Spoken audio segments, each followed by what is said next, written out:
Hey everyone, welcome to this video. In this video, I will show you how to fix Wi-Fi issue in Samsung Galaxy S26.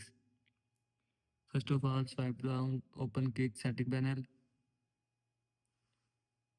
click on Wi-Fi, check connected Wi-Fi,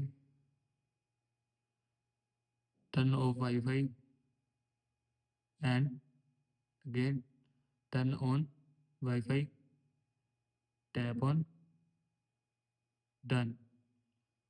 Now go from the home screen.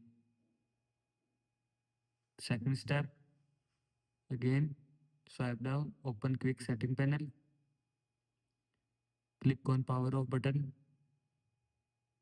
and here you will see reset option. Click on reset.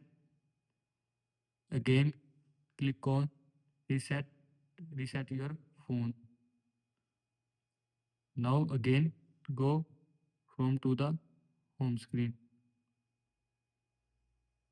Now click on settings. Click on connections. Click on Wi-Fi. Click on three dots more option. Click on intelligent Wi-Fi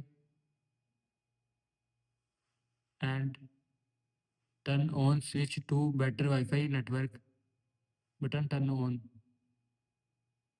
This is how you can fix Wi-Fi issue in Samsung Galaxy S26. I hope you like this video and thanks for watching this video.